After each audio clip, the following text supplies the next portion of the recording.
I know, the computer's pretty cool, but we're just going to pretend like it's not there. Okay.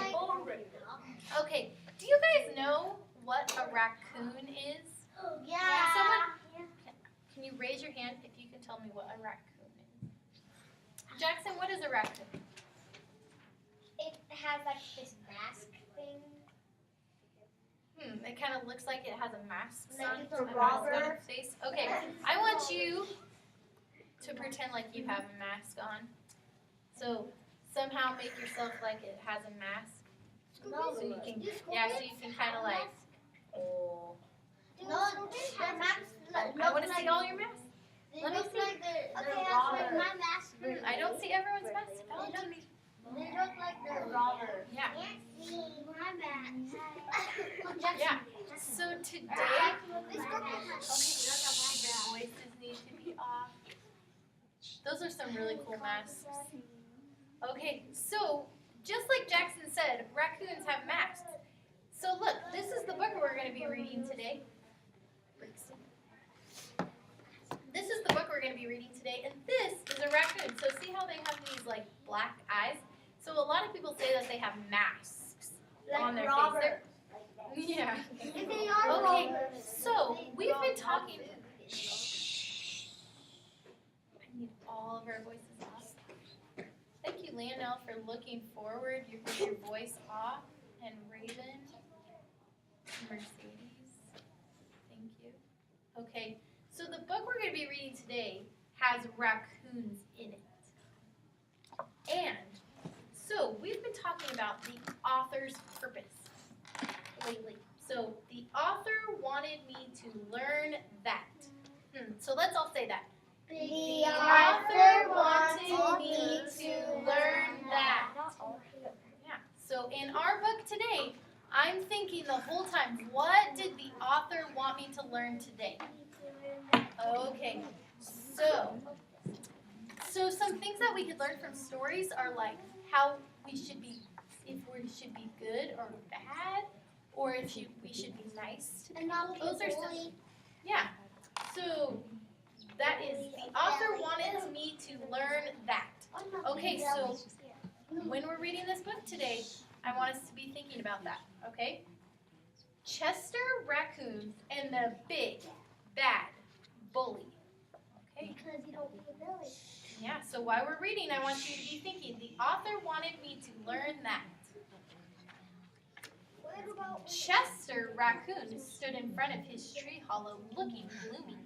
His younger brother, Rami, and his best friend, Casey, stood behind him. We don't want to go to school, Chester told his mother. We want to stay home with you. Please, may we please stay home with you? I thought you liked school, said Mrs. Raccoon. We do, said Chester. Then why do you want to stay home with me? Chester lowered his head and shuffled his foot. Hurts. Cool.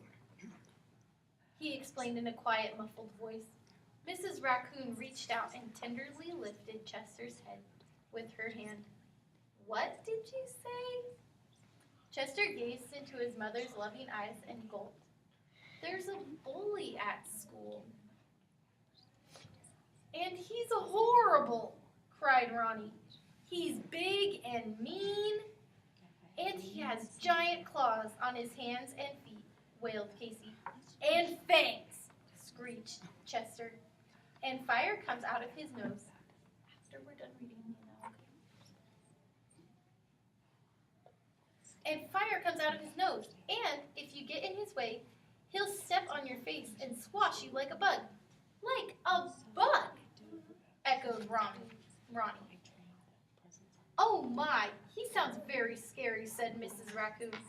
Bullies can be very difficult. I'll tell you what, she told the frightened cubs. I'll walk you to school and back. Then we can decide what to do about this bully. When the raccoons reached the school tree, Chester tugged on his mother's arm. That's him! That's the bully! He pointed a trembling finger at a badger standing by the pond. Isn't he awful? Isn't he the most scary looking bully you've ever seen? He was pretty scary. That's the bully right there. No. Is he kind of scary looking? No. What do you He think? looks No. so weird. He looks so scary. Teenagers are not even scared of anything. Let's find out what else happens. Oh my, yes, whispered Mrs. Raccoon. But I'm sure we can work things out. Before leaving, she gently fluffed Chester's mask and playfully tweaked Romney's nose. Be brave, she told the cubs, and gave each of her sons a comforting kiss in their palms. Your palm is right here. So you guys can all kiss your palms. It's like a dog. Yeah. After school, Chester, Romney, and Casey told Mrs. Raccoon how the badger bullied his classmates at recess. First, he snatched a ball from the squirrel and popped it. Then he climbed atop the jungle gym and squashed the possum's finger until the possum fell to the ground. Then he spooked a doe who bumped into the skunk, who got scared that he sprayed and stunk. Even Owl's teacher couldn't get him to behave. Sometimes animals are bullies because they don't know any other way to be. But I think there's a way you can change things. Go get your friends and bring them to our tree. I want to share a story. A few minutes later, a crowd of eager young forest animals stood at the base of Chester's tree house, and Mrs. Raccoon began her tale. Once a long time ago, there was a secret forest sprinkled in yellow stones. The stones were round and smooth enough to hold. Every animal in the forest collected and treasured them. One day, an animal found a blue stone. It was very exciting, since no animal had ever seen a blue stone. But the blue stone was rough and dull, without any polish or shine. It had sharp, prickly points sticking out of it, making it very hard to hold. Careful not to hurt their paws, the animals carried the stones to the center of their forest and placed it atop a tree stump, where everyone could see it. Perhaps the stone is blue because it popped out of the ground too soon, suggested a fox.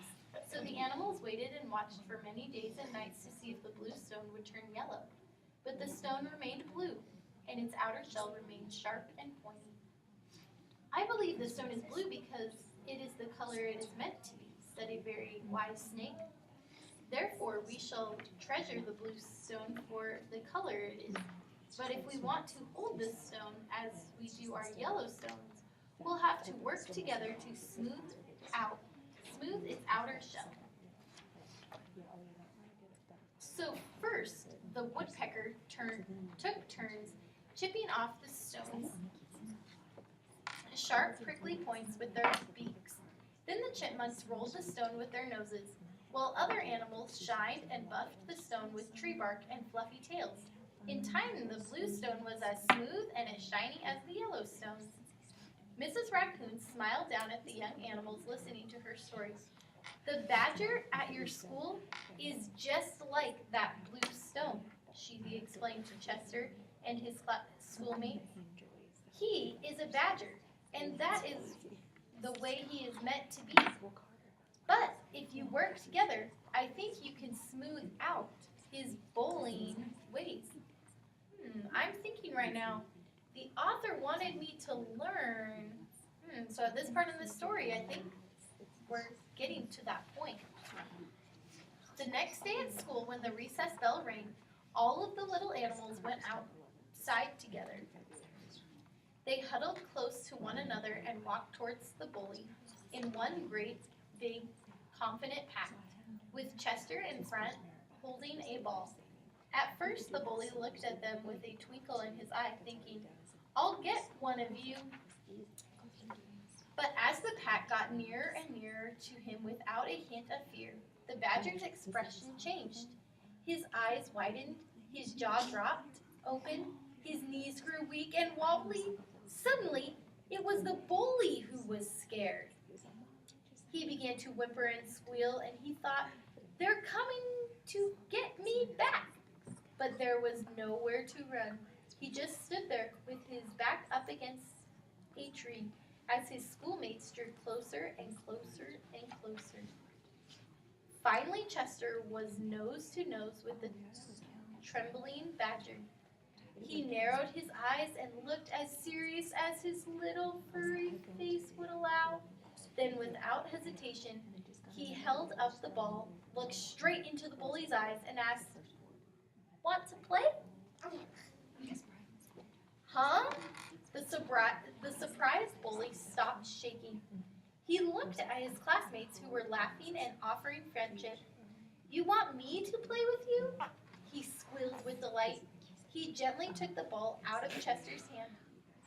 "Okay," he told them, "I'll play." So, in one short moment, the badger softened and the bully became a friend. The badger didn't need to bully anyone ever again. Chester glanced towards the wooded path and saw his mother watching and smiling. She placed a kiss in her palm and showed it to her son. Chester did the same and then joined the fun. This is right. So, Look on the cover. See how the mom did it? yeah, this is the mom and then the three sons.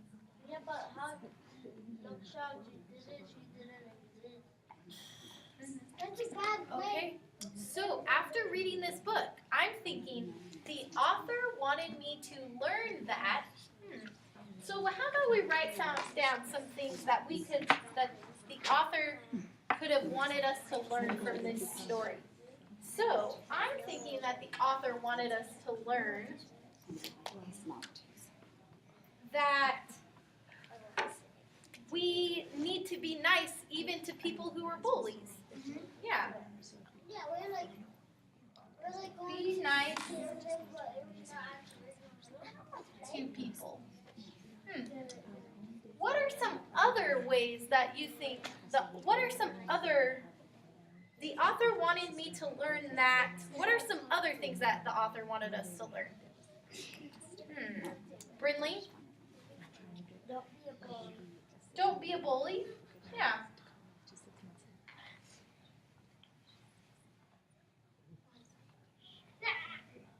So the author wanted me to learn to not be a bully. Yeah? Okay, so everyone should be thinking of other things that you could say. The author wanted me to learn that. Mercedes? Follow the golden rules.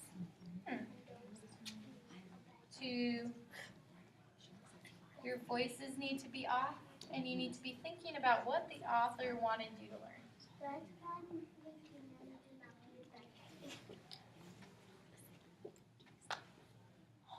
Okay. Raven, is there anything else you learned from this book? Make friends with others and stuff. Yeah, make friends with others. Yeah. Stop bullying. Wait, I was. It says clone to be a bully. Clone to be a bully. Hey, Brixton, last one. And if some people are bullying you, and then if We all need to be listening to you just be Brixton. nice to them, they'll maybe be your friend.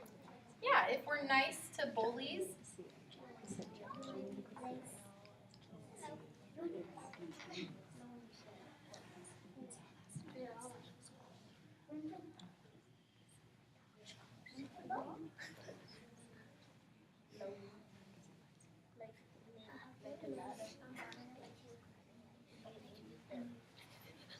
okay, so now today, when we do our reading, I want you to be thinking, when you're reading your books, I want you to be thinking, the author wanted me to learn that.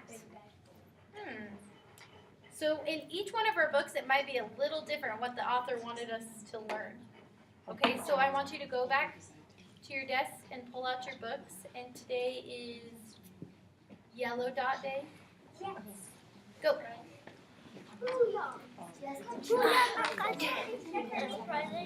Look.